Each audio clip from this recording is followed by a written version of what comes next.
Welcome to Monday as we continue 40 days of prayer. Today we're looking at Luke 22. It says, Jesus went out as usual to the Mount of Olives, and his disciples followed him. On reaching the place, he said to them, "Pray that you will not fall into temptation." He withdrew about a stone's throw beyond them and knelt down and prayed. "Father, if you're willing, take this cup from me. Yet not my will, but yours be done."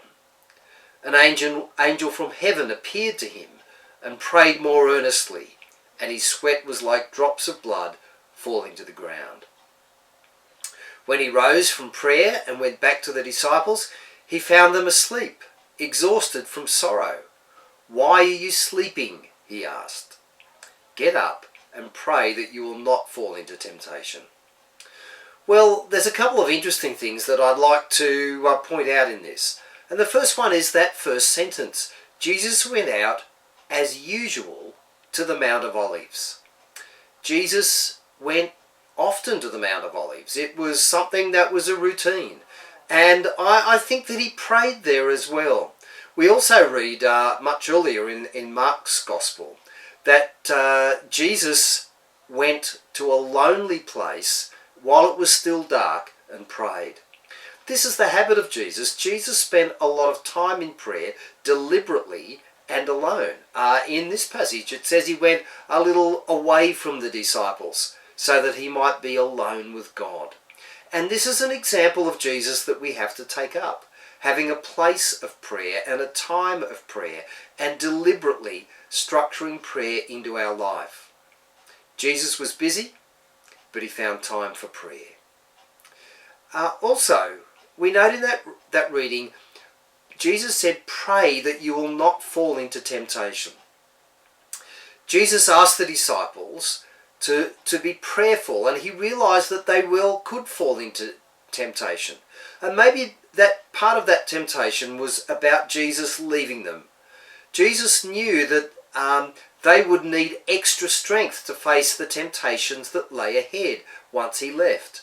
Temptations to perhaps run away or to deny their relationship with Jesus. That was Peter's experience. They were about to see Jesus die. Would they still think he was the Messiah? Or would they perhaps begin to doubt that everything that Jesus had said was true? Would they think perhaps that they'd been deceived? You know, there are trials and temptations that lie ahead for us. We don't know what they are. But prayer seems to be the preparation that Jesus suggests for those trials and temptations that lie ahead. As Jesus prayed, he used this phrase, "Yet not my will, but yours be done." Was Jesus trying to get out of his mission? Well, it's never wrong to express our true feelings to God, whatever they are and whatever context. That's the beginning of the conversation. The conversation's going to go somewhere, but we need to start, and we might as well start with honesty. Jesus exposed his dread of the coming trials, but also he reaffirmed his commitment to do whatever God wanted him to do. The cup he spoke of meant the terrible agony that he knew he would endure on the cross. But not only the horror of crucifixion, but even worse, the total separation from God that he would have to experience in order to die for the world's sins.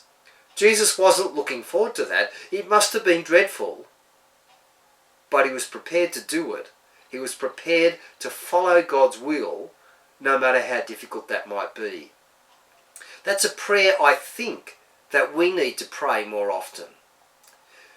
Interestingly, only Luke's Gospel tells us that Jesus' sweat resembled drops of blood. Jesus was in extreme agony, and he was kind of at the end of his tether emotionally as well. But he didn't give up, and he didn't give in. He went ahead with the mission for which he'd come. We praise him for that. Jesus' question is a cutting one to the disciples at the end of this passage. Why are you sleeping? They couldn't pray. Their prayer kind of failed at that point. when they slept instead of praying.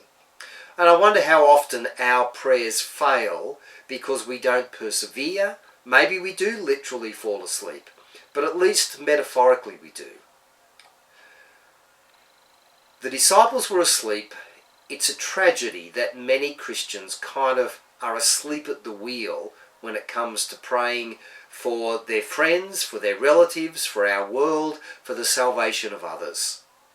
Let's have another read of this passage and just contemplate on how we might pray more and how we might be more willing and earnest in following God's will. Bye for now.